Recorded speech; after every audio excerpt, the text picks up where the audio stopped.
Now it's an honour to close the day and ask Darren to come and give his closing comments. And thank you, Darren, for being here throughout the day as well. Can we give Darren a round of applause? Thank you.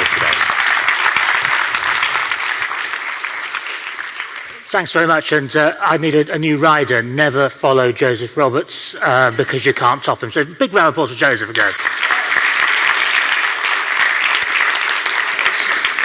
And to reassure you, I know that your heart's probably sunk. The bloke in the suit from the Arts Council's just turned up. Last item, it's between you and your tea. Or I gather the sponsored drinks. So I'm going to do the 2-hour version of this speech, so bear with me.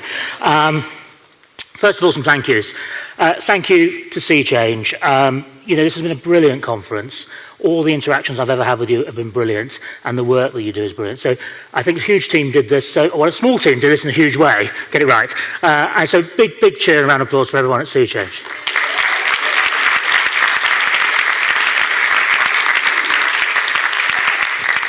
And just to sort of look back on some of the things that I will take away from today, going through in the order that I heard them. So Valerie this morning, she talked about the speed of change, and also a phrase that I really like, the regeneration of the human spirit. I thought that was a fantastic phrase. And Bill then came on and talked about creativity, and he said creativity is the answer to almost all of the problems we have as a species. And I thought, what a fantastic thing, to use creativity to answer those questions.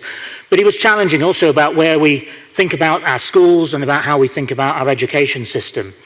I was really taken, and I think a lot of people, it's been referred to from the stage as well, by that idea from Sefton of creating a young person's social signature. And I'm going to take that away with me and try and find out some more about that.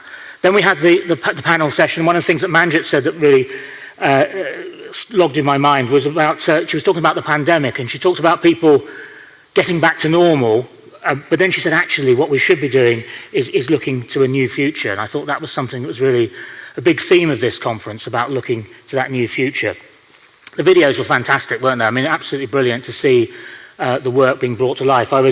I must give a plug to, because Anne, who's our Director of Children and Young People, is here, and she will kick me very hard if I don't mention the fact that, in Ellesmere Port, 21 of the 28 schools are Arts Mark schools, and that's fantastic. That's something the Arts Council really believes in, and it's something that we can do to bring people together in their schools, and showing that those schools really care about culture and creativity for their young people.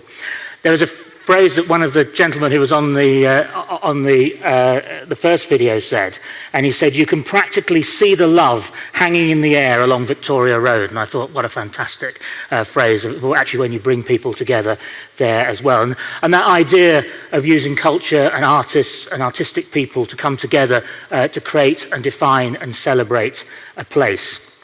Then we had our lunch, very nice, and we then had our learning ambassadors on stage, and I think, they talked so eloquently and passionately about the difference creativity makes to their lives. And, some of the words that came up and words that I know are absolutely central to what we do here. Inquisitiveness and imagination and persistence and discipline, they gave such great examples of that. And celebrating the power of collaboration. They were challenging as well. They talked a lot about the structure and the systems that within which they've had their education. I think lots of food for thought for us there, reflections on being engaged in school, but also they talked about happiness, and they talked about seeing the world through a different lens, a different perspective. And then one of the guys right at the end talked about being a better human being, and I thought, that's absolutely central to the work that creative people and creativity in our lives can do. At the Arts Council, we want a creative education to be a part of every child's and every young person's life through their schooling. Creative collaboratives, the 8 across the country, they've really shone a light on new ideas and how this can be achieved. And I think that's to absolutely be celebrated and commended. As we've heard today, and as we all know, partnership is absolutely key to this. And as at the Arts Council, we're ready to work in partnership with everybody here, with local government, but also with central government, in advocating the value of a creative education, and particularly, those subjects that we hold dear, that are central to the creative industries as well.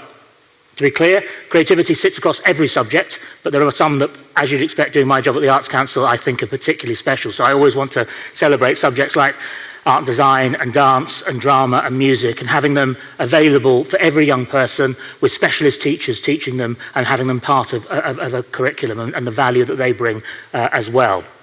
So I also just want to, I said it earlier, but I absolutely do mean it, the importance of teachers and the importance of school leaders. I know how difficult the job that you do is day in, day out. We absolutely value and honour and respect that. It is so important. People probably don't say it to you enough, but you're changing people's lives. You're helping them to flourish. You're helping them to thrive. You're helping them to see a world beyond where they grew up, where they were born, and the world of possibilities and innovation. So thank you for that. Thank you for the work you do. It's really, really important. You're changing lives. You're making people's lives better. Thank you for having me here today, and safe journey home. Take care.